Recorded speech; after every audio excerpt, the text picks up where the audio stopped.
Assalamualaikum warahmatullahi wabarakatuh.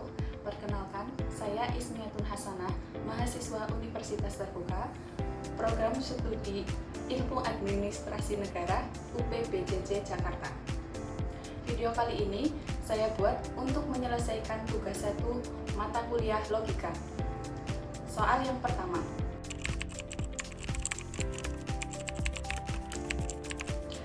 Term dalam logika merupakan kata atau simbol yang digunakan untuk merujuk pada sesuatu, baik itu benda nyata maupun ide. Term tidak menyatakan kebenaran, tetapi menjadi bagian penting dalam membentuk pernyataan logis. Yang pertama, term berdasarkan konotasi adalah istilah yang dikelompokkan menurut isi maknanya, yaitu apakah ia menunjukkan suatu yang konkret atau abstrak, dan apakah ia berada dalam lingkungan hakikat atau lingkungan sifat. Contoh, term konkret atau hakikat, guru, anak, rumah, menunjuk langsung kepada objek nyata. Term abstrak atau sifat, kebijaksanaan, kejujuran, kecantikan, yang hanya merujuk pada sifat tanpa objek yang jelas. Yang kedua, term berdasarkan denotasi adalah pengelompokan istilah berdasarkan apa yang ditunjuk secara langsung oleh istilah tersebut dalam kenyataan, yaitu objek, orang, tempat, atau hal konkret yang nyata dan bisa dikenali. Berdasarkan denotasi, istilah atau term dapat dibedakan menjadi term umum dan term khusus. Term umum adalah istilah yang mencakup semua hal yang ditujukan tanpa pengecualian. Term umum dibagi menjadi dua jenis, yaitu universal dan kolektif.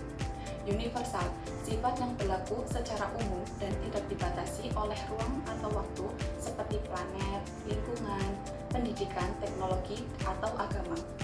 Kolektif, sifat yang berlaku untuk suatu kelompok tertentu sebagai suatu kesatuan seperti keluarga Indonesia, komunitas pencipta alam, warga kota Jakarta, atau kelompok olahraga nasional. Term khusus, istilah yang hanya merujuk pada sebagian dari keseluruhan. Term khusus terbagi menjadi dua jenis, yaitu partikular, menunjuk pada sebagian yang tidak spesifik dan dari keseluruhan. Misalnya, beberapa orang di kantor, sebagai siswi di kelas, atau beberapa perusahaan di Indonesia. Singular, menunjukkan pada satu hal yang unik seperti tokoh pahlawan nasional atau sastrawan terkenal. Yang ketiga, term berdasarkan predikmen adalah cara mengkategorikan kata atau istilah berdasarkan peran atau sifat yang dimiliki dalam suatu kalimat. Predikmen sendiri merujuk pada kategori informasi yang dijelaskan tentang subjek dalam kalimat tersebut. Soal yang kedua.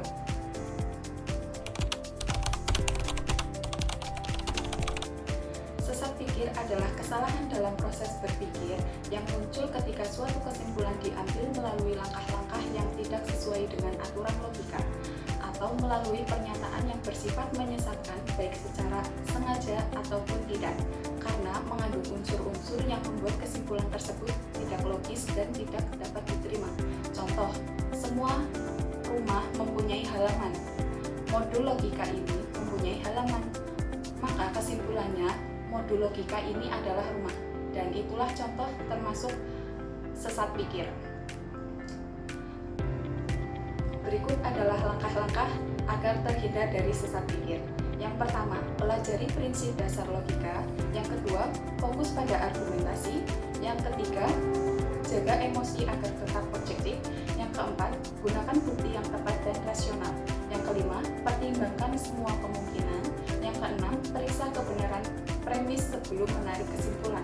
Yang ketujuh, latihan berpikir kritis dan dalam diskusi. Sekian penjelasan dari saya, semoga dapat dipahami untuk semuanya. Terima kasih. Wassalamualaikum warahmatullahi wabarakatuh.